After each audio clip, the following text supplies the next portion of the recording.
Armed with a hammer and a screwdriver for protection, a terrified couple hurry to a public telephone. The time, 6 o'clock in the morning. The date, October the 7th, 1965. The place, a Manchester Overspill council estate. Which service do you require? Police, there's been a murder. A few hours earlier, the youth, 17-year-old David Smith, had witnessed the brutal murder with an axe of another teenage boy at the nearby home of his sister-in-law. What unfolded from Smith's call to police was to shock a nation and unveil a series of murders which were to become the most notorious in British criminal history. Whole generations have grown up unaware of the horror of what happened 35 years ago, and for many who do remember, the precise details have evaporated in the mists of time. For the first time on television, we tell the complete, up-to-date story of child killers Ian Brady and Myra Hindley. Tonight and in the following two programs, we trace the sadistic killing spree which led to police combing the moors for bodies, and how after 20 years of silence, confessions by the pair brought about a second search and further evidence of their brutality. The story is told by the mothers of the victims and the detectives involved. I was a young detective constable stationed at Hyde on the 7th of October 1965 when I was called out about 7:30 in the morning to be told that there'd been a murder committed at 16 Waterbrook Avenue, Hattersley, the night before. The body was still believed to be in the house and also that the occupants were in possession of firearms. Bob Talbot, the superintendent, he in actual fact was in uniform and we spotted a bread man who was in the area with his white coat and his basket. Bob Talbot went and borrowed the white coat and the basket from the bread man, and he then walked along the walkway, and when he knocked on the door was answered by Myra Hindley. When we got into the lounge, there was a man in his underclothes in bed in the lounge, and that turned out to be Ian Brady. He was told why we were there, and Bob Talbot and Alec Carr went to search the upstairs. The bedroom door was locked. Hindley told us that's where she kept her firearms, and the key wasn't available. I suggested that we could always get into the bedroom by forcing the door. I think probably that Brady by that time realised that nobody was going to go away, and he turned round to Hindley and said, "You better give him the keys." She then produced the keys. Mr. Talbot and Alec Carr went upstairs and found the body of Edward Evans, who was in one of the bedrooms, trussed up in a fetal position in a plastic bag. Hindley's brother-in-law, David Smith, the youth who made a 999 call to police, had been deliberately lured to Wardlebrook Avenue by Hindley to witness Brady axing Edward Evans to death. By implicating him in the murder, Brady's intention was to gain control over Smith. Brady and Hindley tried to coerce David Smith into being involved in the murder of Edward Evans, and they misjudged the whole scenario. They really thought they were going to get a hold on Smith, and it didn't happen. When Smith had been interviewed during the early hours of that morning, he had insisted that not only had they committed the murder of Edward Evans, they had committed other murders. No one at that stage could imagine the horror that those other murders would reveal, nor that police would begin to unravel the inexplicable disappearance of 4 young children in the Manchester area in the previous 2.5 years.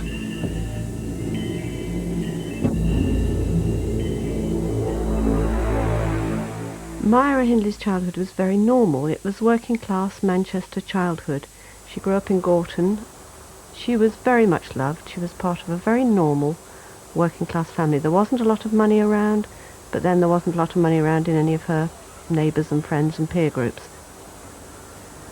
The Gorton area was slums, really. There was 2 up and 2 down, no baths, outside toilets. Everybody, certainly the people that I grew up with, all lived in the same circumstances. A very, very close-knit community, really. The whole street, everybody knew everybody, and everybody knew everybody's goings-on, and what they did, and the good things and the bad things. And if a stranger came down, of course, taboo. Don't speak to strangers.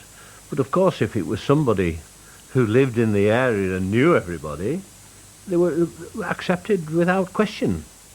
Hindley knew the area specifically. He knew everybody in the area. Knew the streets, what went on in the area. And of course, the children would be taken in. In contrast to Myra Hindley, and Brady's childhood was terribly dysfunctional and extremely unhappy. He's the illegitimate child of a Glasgow waitress. He doesn't know who his father is or was, and so he created around himself this myth of the outsider. He dressed differently from the other boys of the time. He adopted other interests, classical music, classical literature, which he read, and considered himself altogether different from the sort of rock and roll teenagers that were growing up around the Gorton area of Manchester. I knew Ian Brady. He can only be described by me as being an oddball in the sense that he was a loner. If we went to the local Sivori's cafe, he would never join our company, but it was as though he wanted to join the company, and he'd sit on his own in the corner, keep himself to himself. He was just strange, and I thought no more of it in them days. He had fantasies about killing. I think these would have remained fantasies had he not met Myra Hindley, who facilitated it for him and also egged him on. They formed, if you like, an unholy alliance. He became increasingly dependent on those fantasies, and she encouraged it and eventually led children to him and effectively led them to their deaths. The precise details of how Myra Hindley fulfilled Brady's fantasies remained unknown for 20 years after they were jailed for life. Then, in 1986, Peter Topping, the head of Greater Manchester CID, persuaded the pair to break their silence, and for the first time, Hindley detailed her version of events. To come to each one of the events as they unfolded. The first victim was Pauline Reed. Brady told Hindley that he wanted to do one, he wanted to do a murder. On the Friday, the 12th of July 1963, Pauline was looking forward to this dance. No. Yeah? Can you help me with my hair? Just a minute. Dry my hands. A friend was going with her, and then for some reason or other, a friend couldn't go. It's not a mess, it's lovely. Pauline was very upset. She didn't think she'd be able to go because I didn't want her to go on her own. I said, "I'll get you ready. Go round to other friends and see if they'll go." Mum, she said, Sandra and Pam said they may be going and they'll see me, you know. So I'll be all right. So I said, so with that, she convinced me and I let her go, or else I wouldn't have let her go on her own. Put your shoes on now as you go into the light. I got her ready before she went out, done her hair and everything. She looked beautiful, even her father commented on it, you know, how beautiful she looked. I want you to wear this. Before she went out the door, I put my necklace round her neck. She said, "Oh Mum, that's your favourite necklace." I said, "Well, you're my favourite girl, aren't you?" And she said, "Oh, well, we'll look after it." Kids were safe. If a kid was missing, sort of a hue and cry would go up, and all the neighbours would come out and search the area and find them. And it had only because they'd lost all track of time that kids were missing in them days. It was certainly a very safe environment.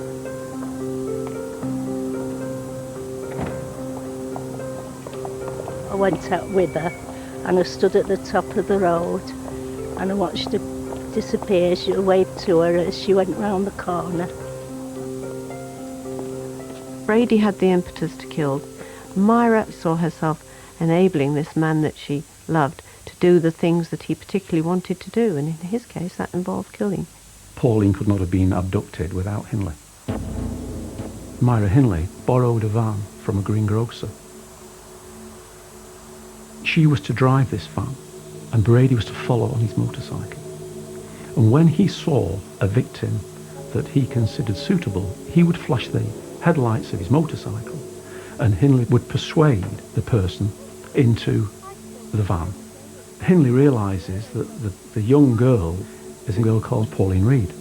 Now, she knew Pauline Reed, and she persuades her to go to Luke for a glove, which was one of an expensive pair of gloves which she'd lost on Saddleworth Moor, and that she promised to give her some gramophone records in reward for her assistance.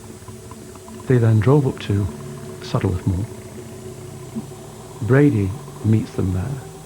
There's an introduction, and Brady then says that he will take Pauline up onto the knoll to help him to look for this glove. Some 20, 30 minutes later, Brady comes down and calls her, and she goes up and she sees Pauline, who is then lying on the ground.